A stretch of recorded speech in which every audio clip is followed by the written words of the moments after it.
10과 은혜의 보좌 앞으로 나아가는 예배. 우리는 지난주 국가에서 별처럼 빛나는 교회의 목표에 대해서 나눴습니다. 별처럼 빛나는 교회의 핵심의 가장 중앙에 가장 중요한 부분이 바로 예배입니다. 예배를 통해서 모든 에너지가 생겨나고 예배 잘 드릴 때 거기서 하나님의 능력을 덧입고 복음을 전할 힘이 주어지고요. 성도들과 교제할 수 있고 양육받고 끊임없이 계속 달려나갈 수 있는 힘이 있습니다. 마치 로켓이 하늘로 발사될 때 로켓 밑에서 엄청난 불이 활활 타는 것 같은, 그래서 로켓이 위로 올라가게 하는 힘을 주는 이 추진력이 우리의 삶의 거듭남이라고 하면, 거듭남에서 다시 강력한 불을 붙여주는 원동력이 바로 예배라는 것입니다. 별처럼 빛나는 교회 목표에서 가장 중요한 핵심, 우리가 정리해야 될 부분은요, 예배드리고 전도하고, 예배드리고 교제하고, 예배드리고 사역하고, 예배드리고 양육하고, 예배드리면서 차세대를 키워내고, 예배드리면서 제자 양육을 하는 에너지를 받는 것입니다. 예배라는 말, 오늘 우리가 이 십가를 통해서 예배에 대해서 다시 새롭게 정리하고, 지금까지 내가 예배를 어떻게 들어왔는지를 점검하고요. 또 나에게 새로운 예배를 통해서 내 인생이 새로워지고, 또 하나님 앞에 새로워져서 드리는 그 예배를 통해서 나의 모든 그동안에 죽어있던 것들, 무감각했던 것들이 다 살아나며 눈이 열리고 귀가 열리고 가슴이 열리며 인생의 새로운 출발을 할 수 있는 그런 시간이 되기를 바랍니다. 예배란 말의 뜻은 세상의 가치를 최고의 하나님께 올려드리는 것이다. 그래서 우리는 worship service라고 합니다. 적어도 내게 있어서 가장 중요한 세상의 가치를 하나님께 올려드리는 겁니다. 성전에 나온다고 해서 다 예수 믿는 것이 아닙니다. 사람을 따라 나오기도 하고, 사업을 따라서, 친구 만나러, 여러 가지 이유에 의해서 예배드리러 나온 사람들이 많습니다. 성경에도 보면 성전 앞에 안전뱅이, 여러분 기억하시죠? 이 안전뱅이는 예배에 관심이 있어서 오는 것이 아니고 구걸하러 오는 사람입니다. 또 성전 앞에는 장사꾼이 있었습니다. 이 장사꾼은 예배드리러 오는 것이 아니라 장사하러, 돈 벌러 오는 것입니다. 심지어는 헤롯 같은 사람은 자기의 영광과 또 유대인들의 환심을 사기 위해서 성전을 지어주기도 했지만, 그러나 그 성전이 헤롯 자신과는 아무 상관이 없는 것이었습니다. 2020년 팬데믹 상황에서 아주 중요한 갤럽 조사가 하나 나왔습니다. 여러분은 어떻게 예배드리세요? 이 갤럽 조사를 통해서 내가 어떻게 예배를 드리고 어떤 목적으로 예배를 드리는가 한번 생각해 볼 수 있기를 바랍니다. 이 갤럽 조사에서 기독교 신자가 왜 예배를 하는가? 38.8%가 마음의 평안을 얻기 위해서 예배한다고 했습니다. 31.6%가 구원 영생을 얻기 위해서. 31.6%니까 적어도 10명 중에 3명은 되겠죠. 18.5%는 건강, 재물, 축복을 위해서 예배드린다. 7.7%는 가족의 권유에 의해서. 3.4%는 좋은 신자와 교제하기 위해서라고 했습니다. 특별히 이민사회, 저희같이 이민 목회를 하는 이민사회에서는 친구가 그리워서 교회 찾아 나오는 분들도 꽤 많이 있는 걸로 압니다. 자, 또 하나 더 볼 것은 2020년에 동일하게 갤럽 연구조사에서 코로나 사태 중에서도 가장 정신건강이 악화되지 않은 유일한 집단, 그 집단은 놀랍게도 1억 연봉자를 앞지른 정기적인 예배 참석자가 정신건강이 가장 좋았다 하는 이야기입니다. 우리는 이런 퍼센테이지를 통해서 무엇을 생각할 수 있는지, 정기적으로 예배를 잘 드리는 사람은 팬데믹이 아니라 그보다 더한 상황이 오더라도 능히 극복하고 건강하게 살 수 있다는 증거입니다. 예배가 우리의 삶에서 얼마나 중요한가를 실증적으로 확인해 볼 수 있는 자료라고 할 수 있습니다. 오늘 제10과 은혜의 보좌 앞으로 나아가는 예배가 어떤 예배이며 하나님이 받으시는 예배는 어떤 예배인가? 오늘 여러분 평안한 마음으로 마음을 활짝 열고 함께 이 말씀에 임하게 되기를 바랍니다. 우리 히브리서 14장 6절. 네, 그러므로 우리가 긍휼하심을 받고 때를 따라 돕는 은혜를 얻기 위하여 은혜의 보좌 앞에 담대히 나아갈 것입니다. 네, 예배는 최상의 가치를 하나님께 올려드리는 월십 서비스라고 했습니다. 예배는 왕의 보좌에 은혜 받은 자들이 하나님이 통치하시는 그것으로 감히 나아가는 것이다.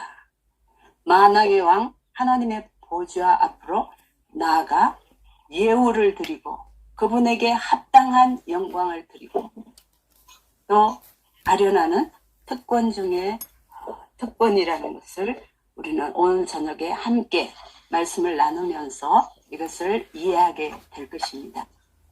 성전에 계신 하나님의 임재를 향하여 나아갈 텐데 우리가 한 가지 로마나 중국은 황제라고 불렀습니다. 여러분 아시죠? 로마의 나라가 너무나 크기 때문에 중국도 나라가 너무나 컸기 때문에 왕 혼자서 그 넓은 땅을 다 다스릴 수가 없었습니다. 그래서 로마 같은 경우에는 지역마다 분봉왕을 둬가지고 그 분봉왕으로 하여금 왕이라고 호칭을 했지요. 그래서 이 왕이 해마다 지역에 있는 왕들을 모아서 황제의 어전에서 모아서 거기에서 왕들을 다스렸습니다. 황제가 각 나라의 왕들을 다 불러 모아서 어전회의를 하고 그 어전회의에 나아갈 때 왕들은 자기 나라의 특산물을 가지고 가서 황제에게 예물을 드리고 감사하고 경배했고 그동안 황제에게 받은 명령대로 나라를 어떻게 다스렸는지 보고도 하고요. 칭찬과 상을 받기도 했습니다. 중국 또한 마찬가지죠. 그 후 황제의 새로운 비전과 계획과 명령과 미션을 받아가지고 나오는 겁니다. 이들이 각자 자기 나라에서 왕이지만 황제를 아련할 때는 감히 그 얼굴을 쳐다보지도 못합니다. 우리는 우주 만물을 다스리는 만왕의 왕이신 하나님의 임재를 향해서 성전 안에 지성소에 있는 은혜의 보좌로 나아가는 것이 곧 예배다. 자, 이 말씀을 우리가 하나하나 나누면서 어째서 은혜의 보좌로 나아가는 것이 황제 앞에 아련하는 것인가 하나하나 우리 짚어보도록 하겠습니다. 왼쪽에 여러분이 보시는 그림은 성막입니다. 성막은 맨 처음 성전 문으로 들어가지요. 성전 문은 동쪽으로 나 있습니다. 해처럼 빛을 주시는 메시아를 대망한다는 뜻입니다. 레위기 3장 1, 2절. 사람이 만일 화목제의 제물을 예물로 드리되 소로 드리려면 수컷이나 암컷이나 흠없는 것으로 여호와 앞에 드릴지니 그 예물의 머리에 안수하고 회막문에서 잡을 것이요 아론의 자손 제사장들은 그 피를 제단 사방에 뿌릴 것이며. 성전 문에서 하는 가장 중요한 일은 제물의 머리에 안수하고 잡아서 죽이는 일입니다. 이 안수를 하는 이 안수의 의미는 나의 모든 죄를 이 짐승에게 전가한다는 것입니다. 그래서 자기가 끌고 온 자기 집에서 기른 가장 좋은 양을 데리고 와서 내가 그 머리에 안수함으로 내 죄가 그 짐승에게 다 전가되어서 그 짐승을 죽이는 것입니다. 그 짐승을 죽일 때 누가 죽이느냐? 내가 죽이는 겁니다. 내가 그 짐승의 목에 칼을 찔러야 합니다. 그 짐승은 주인의 눈을 쳐다보면서 눈물을 흘리겠지요. 죽기 싫다고 소리 지르겠지요. 버둥거리겠지요. 칼로 찌를 때에 피가 온 사방으로 흩어질 것입니다. 그 짐승을 죽이고 그 몸에서 나오는 피를 다 짜내서 양푼에 받아서 제사장에게 주게 됩니다. 그 짐승을 토막토막 치고 피부의 모든 살을 다 잘라내서 거기에서 기름 덩어리를 다 긁어내고 토막쳐서 죽여서 그것을 제단 위에 올려놓는다. 죄 사함을 받기 위해서는 반드시 피가 필요한데 피 흘림이 없이는 죄 용서함이 없다고 말씀하셨습니다. 그래서 구약에서는 피가 굉장히 중요했습니다. 내 피가 가면 나는 목숨이 하나밖에 없기 때문에 하나님께서는 범죄할 때마다 짐승의 피를 통해서 죄 사함의 방편을 만들어 주셨습니다.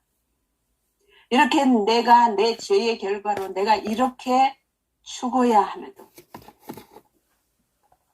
내 죄가 그 짐승에게 다 전가가 되어서 이런 식으로 내가 죽어야 한다는 것을 처절하게 깨달으면서 하나님 앞에 죄 사함을 받았던 것입니다. 이것이 바로 대속인데 이것은 뭐냐? 하나님이 나를 긍휼히 여겨서 내 죄값을 짐승의 피로 대신 담당하게 하셨다는 겁니다. 그래서 히브리서에서는 시시로 제사함을 받기 위해서 무수한 짐승의 피가 흘려져야 했다.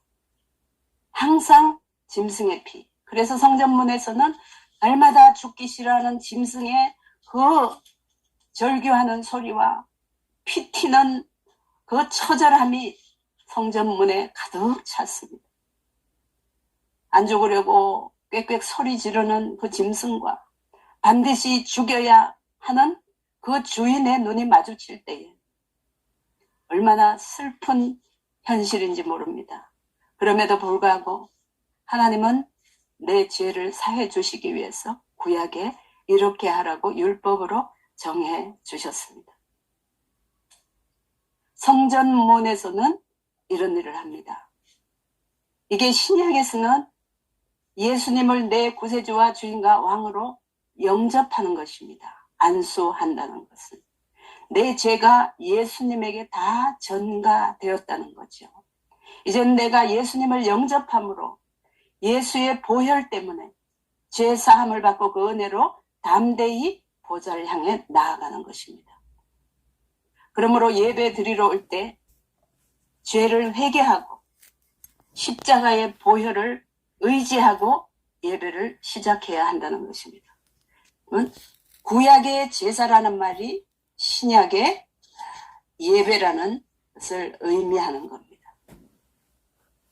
예배 드리러 나올 때 회개하고 자복하고, 그래서 구약에서는 짐승으로, 신약에서는 예수의 이름으로 십자가의 보혈을 의지하고 예배 드리러 나온다는 겁니다. 두 번째, 번제단으로 보겠습니다. 레위기 4장 30절. 제사장은 손가락으로 그 피를 찍어 번제단 뿔들에 바르고 그 피 전부를 제단 밑에 쏟고 그 모든 기름을 화목제물의 기름을 떼어낸 것 같이 떼어내 제단 위에서 불살라 여호와께 향기롭게 할지니 제사장이 그를 위하여 속죄한즉 그가 사함을 받으리라. 이 속죄를 위해서 번제단에서는 5가지 제사를 드리게 됩니다. 우리 그 다음 페이지 B번으로 한번 넘겨볼까요? 모두들 그 페이지를 넘겨보시는 B번에 예수 그리스도를 통하여 산제사를 드리자. 우리는 이 구약 제사의 불완전한 희생의 제사, 완전한 예배에 대한 그림자로 구약에서 5가지 제사를 보여줬습니다. 첫 번째, 번제가 있습니다. 번제, 레위기 1장 9절. 그 내장과 장관이를 물로 씻을 것이요 제사장은 그 전부를 제단 위에서 불살라 번제를 드릴지니 이는 화제라 여호와께 향기로운 냄새니라. 예, 태울 번자, 이 태워서 위로 올라간다는 뜻이지요. 이 번제는 구원의 은혜에 감사해서 나를 다 태워드리는 헌신의 제사입니다. 번제는 남김없이 다 태운다. 그래서 이것은 완전한 헌신을 의미합니다. 이것은 자발적이고 자의적인 자기 헌신과 감사로 하나님께 올려드리는 제사였습니다. 두 번째, 속죄제가 있습니다. 속죄제, 레위기 4장 32절. 만일 어린 양을 속죄 제물로 가져오려거든 흠없는 암컷을 끌어다가 그 속죄제 제물의 머리에 안수하고 번제물을 잡는 곳에서 속죄 제물로 잡을 것이요. 속죄제는 제사함을 위한 제사입니다. 배상할 수 없는 죄를 용서받는 거죠. 계명을 어겼다든지 악을 위해서 맹세를 했다든지 증언을 거부했다든지 시체를 만졌다든지 이럴 때는 흠없는 암컷으로 속죄제를 드려야 했습니다. 세 번째로 속건제가 있습니다. 읽어보실까요? 누구든지 여호와의 성물에 대하여 부지 중에 범죄하였으면 여호와께 속건제를 드리되 내가 지정한 가치를 따라 성소의 세겔로 몇 세겔 은혜에 상당한 흠없는 순양을 양떼 중에서 끌어다가 속건제로 드려서. 네, 물질로 범한 죄를 사함받기 위해서 변상하면서 드리는 제사입니다. 인간이 인간에게 지은 죄를 사함받기 위해서, 그것은 성도의 거룩한 삶을 위해서 드리는 제사입니다. 생활 질서를 파괴하는 반사회적이고 반문화적이고 반규범적인 그런 행위를 회개하면서 드리는 제사입니다. 이 제사의 핵심은 회개가 선행되어야 한다는 제사입니다. 다섯 번째, 화목제가 있습니다. 레위기 3장 1절. 사람이 만일 화목제의 제물을 예물로 드리되 소로 드리려면 수컷이나 암컷이나 흠없는 것으로 여호와 앞에 드릴지니 그 예물의 머리에 안수하고 회막문에서 잡을 것이요 아론의 자손 제사장들은 그 피를 제단 사방에 뿌릴 것이며. 네, 화목제는 하나님과 이웃과 화목하기를 원해서 드리는 제사입니다. 이것은 예배 중에 회개하고 화해하라는 것입니다. 그래서 특별히 이 화목제는 제사를 드리고 난 다음에 고기를 이웃과 함께 다 같이 나눠 먹는 제사였습니다. 이 제사는 번제와 함께 드렸습니다. 구원의 은혜에 감사해서 나를 다 태워드리는 번제와 함께 하나님과 이웃과 화목하기 위해서 드리는 제사. 두 번째, 소제가 있습니다. 읽어보실까요? 누구든지 소재의 예물을 여호와께 드리려거든 고운 가루로 예물을 삼아 그 위에 기름을 붓고 또 그 위에 유향을 놓아. 곡식으로 드리는 첫 이삭 혹은 첫 이삭의 가루로 만든 무교병으로 드리는 제사입니다. 이 소제는 감사함으로 드리는 제사입니다. 일상의 모든 복에 감사해서 곡식으로 드리고 내 인생과 몸을 헌신해서 드리겠습니다. 순종을 약속하면서 다른 제사들과 함께 드렸던 것입니다. 이 제사들을 통해서 하나님과 사람과 또 사회 공동체와 이웃과의 불화와 이런 모든 우리의 삶의 구석구석에 잘못되어 있는 부분들을 다 사죄하면서 회개하면서 드렸던 제사입니다. 우리 다시 첫 번째 페이지로 가볼까요? 세 번째, 물두멍입니다. 읽어보실까요? 제단 사이에 있는데 그 속에 물을 담아서 제사 드리기 전 짐승의 온갖 더러운 내장에 찌꺼기 같은 것들이 붙어 있는 것을 씻으면서 나아가야 한다는 겁니다. 살면서 사역하면서 생기는 다른 사람과의 갈등과 또 내 스스로에게 일어나는 그런 마음의 갈등 이런 것들을 다 하나님 앞에 진솔하게 내어놓고 회개하면서 우리가 나아가야 한다는 것입니다. 만일 우리가 우리 죄를 자복하면 그는 미쁘시고 의로우사 우리 죄를 사하시며 우리를 모든 불의에서 깨끗하게 하여 주신다고 약속하셨습니다. 그래서 예배를 드리러 나아갈 때는 반드시 성전문에서 예수님의 보혈을 의지하여 성전 안으로 들어갈 때 먼저 내 예배 속에 번제, 속죄제, 속건제, 화목제, 소제가 다 들어있어야 하는데 그 핵심에는 피가 있다는 겁니다. 그래서 삶에서 생기는 죄를 자복하고 씻음으로써 하나님이 받으시는 예배를 향해서 나아가는 겁니다. 네 번째로 성소로 가보겠습니다. 성소는 하늘의 모형이고 천국의 모형입니다. 히브리서 9장 24절 주께서는 참것의 그림자인 손으로 만든 성소에 들어가지 아니하시고 바로 그 하늘에 들어가사 이제 우리를 위하여 하나님 앞에 나타나시고. 네, 성소에 대한 구체적인 그림 우리 C번으로 나가보겠습니다. 그 다음 페이지에 신령한 성소로 들어가자. 하늘, 천국의 상징입니다. 성소에는 떡상과 향단과 등대가 있습니다. 혹시 교재에 촛대라고 되어 있으면 여러분 등대로 바꿔주시면 되겠습니다. 떡상이 있습니다. 거기는 항상 신선한 떡을 두어야 했습니다. 출애굽기에 보니까 상위에 진설병을 두어 항상 내 앞에 있게 할지니라. 하나님께서 성소에 왜 이것을 두셨느냐? 그것은 항상 신선한 떡. 이 떡은 우리의 힘을 말합니다. 예수님은 자신을 생명의 떡이라고 했습니다. 우리는 이 떡을 먹어야 힘을 얻고 살아갈 수가 있습니다.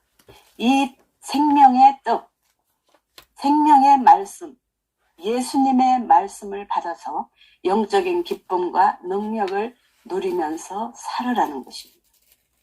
예수님 나는 생명의 떡이 나를 먹는 자는 영원히 줄이지 아니하리라고 말씀하셨습니다. 예수님의 말씀을 먹을 때요. 내 속에 내 안에서 일어나는 갈등이 없어지고 예수님의 말씀을 먹을 때 힘이 나고요. 모든 고난과 시련을 극복할 수 있는 능력이 생겨나는 것입니다. 향단에 있습니다. 출애굽기 40장 읽어볼까요? 그것도 금향단을 회막안 휘장 앞에 두고 그 위에 향기로운 향을 바르니 여호와께서 모세에게 명령하신 대로 된다. 향단, 드린 기도가 향처럼 올라가서 하나님께 드림으로 응답을 받는 것입니다.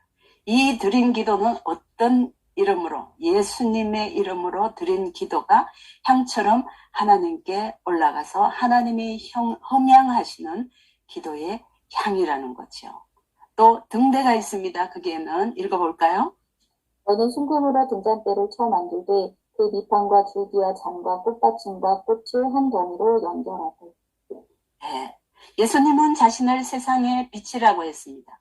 세상의 빛이신 예수님이 내 마음속에 빛을 비춰주셔서 어두워진 마음, 힘들어진 마음, 좌절하는 마음에 빛이 되어주시고 어두움을 물리쳐주시고 세상을 밝히 보고 분별하는 능력을 우리에게 주시겠다고 약속하신 것입니다.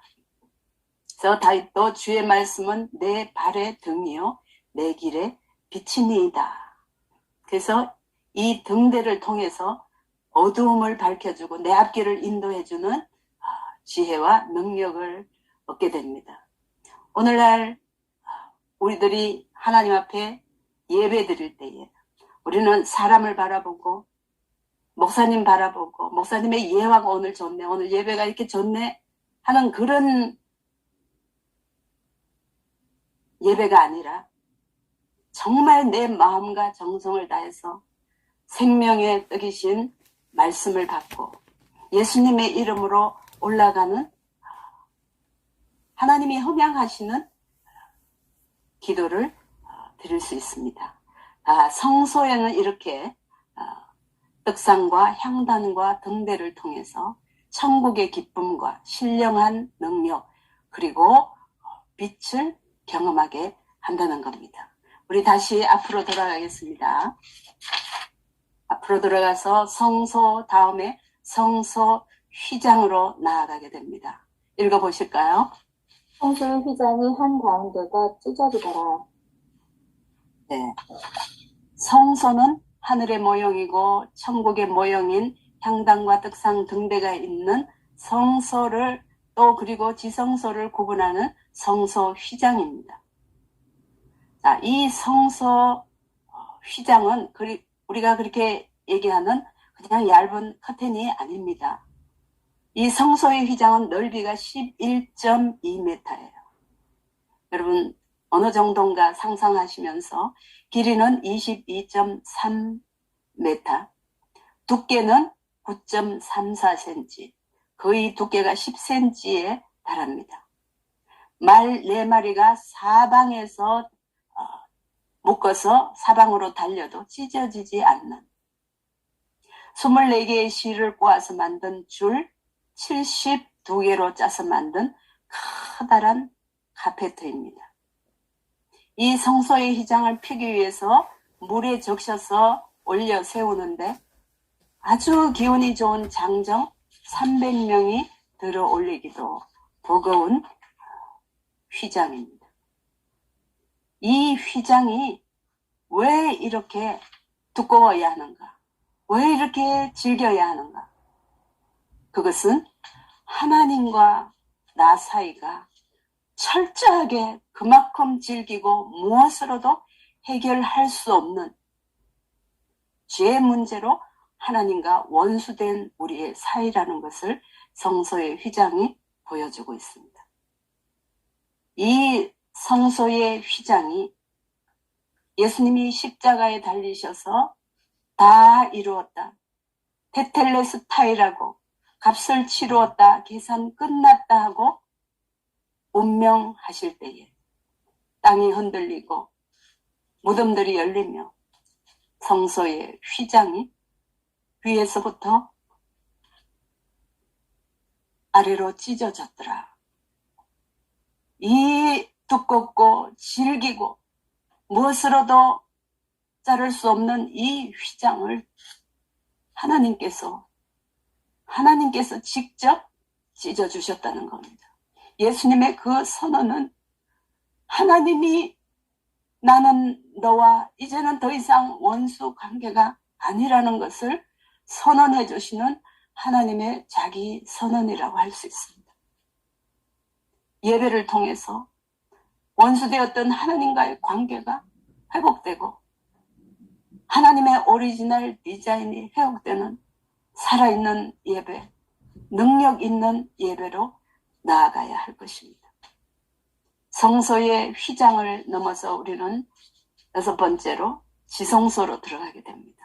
지성소 히브리서 읽어볼까요? 그러므로 우리는 긍휼하심을 받고 때를 따라 돕는 은혜를 얻기 위하여 은혜의 보좌 앞에 담대히 나아갈 것입니다. 지성소. 우리는 이제 우리의 예배는 황홀한 특권의 예배로 나아가게 됩니다. 지성소. 여기는 영광 중에 영광이고 최고의 거룩함의 극치입니다. 하나님의 거룩함, 하나님의 위대하심은 무엇으로도 표현할 수 없는 것입니다. 이 지성소는요, 하나님의 백성들과 함께 거하기 위해서 하나님이 거하시는 곳이라 그랬습니다. 길이, 넓이, 높이가 똑같은 6평 정도의 작은 방인데 하나님이 거하시는 방입니다. 이 지성소에는 우리가 하나님의 긍휼하심을 받고 때를 따라 돕는 은혜를 얻기 위하여 은혜의 보좌 앞에 담대히 나아간다 그랬습니다. 이 은혜의 보좌가 지성소입니다. 이 은혜의 보좌 앞에 대제사장도 1년에 한 번 들어갈 때에 특별한 옷을 입고 그 몸에 방울을 달고 그 발에 줄을 묶어서 대제사장이 1년에 한 번 들어가서 온 백성을 위해서 대속죄를 하는데 거기에는 조금만 문제가 있어도 죽게 되어 있습니다. 너무나 엄미하고 너무나 지엄하면서도 거룩하신 하나님이 계시면서 그의 백성들과 교제하고 소통하는 곳이었는데, 거기에는 대제사장이 만일에 문제가 생기면 거기에 들어가서 이 대제사장을 끌어낼 수가 없습니다. 거기에는 들어가면 죽게 되어 있기 때문에. 그래서 그 시신을 끌어내기 위해서 발목에 줄을 묶었다 그랬습니다. 이 지성소에는 반드시 피를 가지고 들어가야 된다 그랬습니다. 우리 마지막으로 D번에 가보겠습니다. D번에 보면 천국을 통치하시는 왕의 보좌로 나아가자. 지성소는 가장 거룩하고 정결하는 곳이지만 속죄가 일어나는 곳이기 때문에 그곳에 나아가는 사람들은 깊은 더러움을 가지고 수치와 깊은 죄와 부정적인 성격과 마음의 상처와 욕망을 갖고 들어가지만 기도로 거룩한 영이 임하여 깨끗하게 되는 곳입니다. 하나님이 계시는 곳입니다. 지성소에 언약궤와 속죄소를 두신 목적을 하나님께서는 출애굽기 25장 21절 2절에서 하나님이 말씀하셨습니다. 이 백성들과 함께 내 명령을 어떻게 지킬 것인가를 하나님이 가르쳐 주시리라고. 그래서 하나님과 만날 수 있다는 그곳입니다.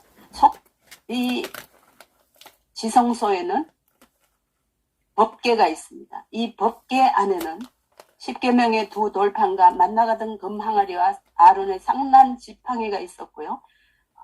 법궤 위에는 두 천사 스랍이 있었고 속죄소가 있습니다. 거기에는 하나님께서 십계명의 두 돌판을 넣어서 영원히 기록하라고 했습니다. 출애굽기 4장 20절. 그는 또 증거판을 궤 속에 넣고 채를 궤에 끄고 속죄소를 궤 위에 두고. 네, 십계명을 두신 이유는 1계명에서 4계명까지 하나님의 사랑을, 5계명에서부터 10계명까지는 이웃 사랑을. 그래서 10계명의 핵심은 사랑입니다. 삶의 모든 것을 사랑으로 하고, 또한 우리가 예배를 통해서 가장 중요한 사랑의 사명을 받으라는 겁니다. 만나가던 금 항아리가 있습니다. 읽어볼까요? 또 모세가 아론에게 이르되 항아리를 가져다가 그 속에 만나 한 오매를 담아 여호와 앞에 두어 너희 대대로 감사하라. 예, 만나는 이슬처럼 내렸다가 하루 만에 다 사라져버리는 것입니다. 근데 이 만나를 금 항아리에 넣어서 대대로 보관하라 그랬습니다. 항아리는 흙으로 만들어졌습니다. 이 항아리는 연약한 인간을 상징합니다. 이 항아리에 금을 붙였습니다. 그 금은 믿음을 말합니다. 불변하는 믿음. 만나는 새 힘을 주는 하늘 양식입니다. 그래서 만나가 든 금 항아리를 거기에 두신 것은 우리가 연약한 인간이지만은 믿음을 통해서 하나님 주시는 하늘 양식을 먹고 사는 우리들이 되라고 거기에 만나가 든 금 항아리를, 그래서 만나가 든 금 항아리를 통해서 썩지 않고 불변하는 새 힘과 새 능력, 하나님 주신 새 힘을 공급받으라는 것입니다. 쌍난 지팡이가 있습니다. 살구나무를, 네네. 예, 읽어주시죠.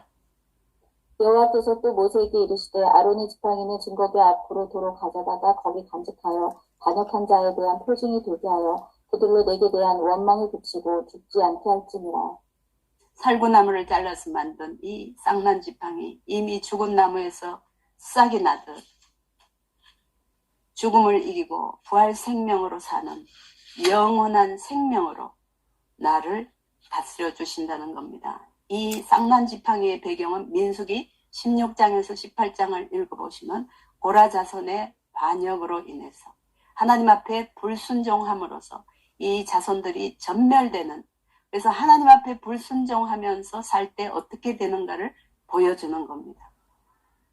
하나님의 주권에 의해서 이 쌍난 지팡이를 통해서 예배에서 부활 생명으로 회복되고 영원한 생명으로 회복되는 것은 하나님 앞에 순종하면서 하나님의 말씀대로 살 때에 이런 능력이 나타난다는 것을 보여줍니다. 이 법궤 위에는 두 천사의 스랍이 있습니다. 이 법궤 위에 두 천사 스랍에는 에덴을 막던 아담이 범죄하면서, 아담과 하와가 범죄하면서 에덴에서 쫓겨나면서 에덴의 문은 닫히고 이 천사 스랍들이 다시는 들어가지 못하도록 에덴의 문을 지켰다 그랬습니다. 근데 그 스랍이 이 법궤 위에서 나타나게 됩니다. 막혔던 생명나무의 길이 여기서 열렸다는 겁니다. 다시 말하면 우리가 예배할 때에 에덴에 닫혔던 그 축복이, 다시 말하면 그 생명나무의 길이 예배할 때에 열린다는 겁니다. 예배는 특권입니다. 예배는 영광이고 축복입니다. 하나님이 준비해 주셨기 때문이죠. 두 천사 스랍이 막았었던 생명나무의 길이 예배할 때에 은혜의 보좌가 열린다는 겁니다. 저도 주일에는 최고로 단정하고 깨끗하게 하고 나가려고 최선을 다합니다. 우리가 예배를 드릴 때에 그냥 예배 드리고 반바지 입고 슬리퍼 신고 껌 씹으면서 다리 꼬면서 드리는 예배가 아니라 스랍이 열어놓은 하나님의 그 은혜의 예배 속으로 들어갈 수 있는 특권 중에 특권이라는 겁니다. 예배는 예를 갖추어서 절하는 것입니다. 하나님 앞에 예배 드릴 때에 우리의 태도가 얼마나 중요한가를 말해주고요. 하나님의 그 은혜의 보좌 앞에 나아갈 때 그 보좌에는 속죄소가 있습니다. 6번째 속죄소 읽어볼까요? 거기서 내가 너와 만나고 속죄소 위 곧 증거들 위에 있는 두 그룹 사이에서 내가 이스라엘 자손을 위하여 내게 명령할 모든 일을 내게 이루리라. 속죄소의 그 양푼에는 항상 거기에 피가 담겨 있었습니다. 어린 양의 피로 채워져 있었습니다. 그것은 하나님께서 이 백성들을 피로서 정결케 하고 피로서 용서하시기 위해서 하나님이 준비해 두신 것입니다. 우리는 오늘날 어린 양 되시는 예수 그리스도의 피, 깨끗하고 죄 없는 예수 그리스도의 피로 세상 끝날까지 나를 지켜주시고 인도해 주시고 축복해 주신다. 그래서 우리는 찬송에도 있습니다. 그 피가 마음속에 큰 증거됩니다. 내 기도 소리 들어서 다 허락하소서. 그래서 이 지성소에는 하나님이 계시면서 아무나 들어갈 수도 없었고 하나님의 임재에 함부로 나아갈 수도 없는 그곳에 하나님께서 우리를 살리고 회복하시기 위해서 이 백성들을 이렇게 인도하신다는 것을 보여주는 은혜 중에 은혜요. 하나님의 축복 중에 축복이라는 것을 우리는 알 수가 있습니다. 제가 어느 분을 양육하면서 그분에게 말씀드렸습니다. 하나님 앞에 어떻게 신앙생활하고 사시나요? 하나하나 점검을 해보았습니다. 그분은 11조 생활은 잘 하시는지 예배 생활을 어떻게 하시는지 하나하나 다루어 봤습니다. 근데 이분의 말씀이 본인은 예배드리고 11조 다 생활하는데요. 먼저 교회가 11조 교회 재정을 클리어하게 운영을 하지 못해서 본인은 다른 데다가 헌금을 한다. 그래서 제가 이 예배에 대해서 설명을 하면서 잘 말씀드렸습니다.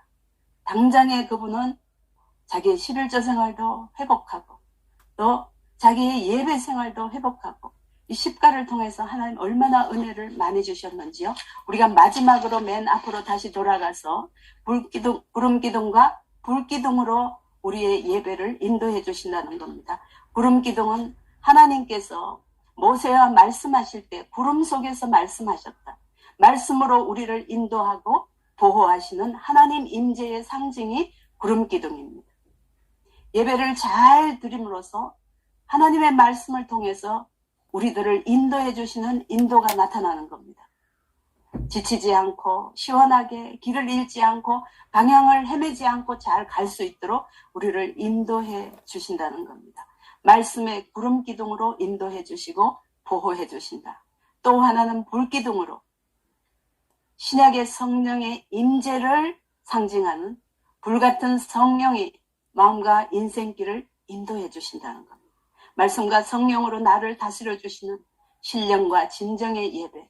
요한복음 4장 24절에는 이렇게 말씀하고 있습니다. 하나님은 영이시니 예배하는 자가 신령과 진정으로 예배할지니라.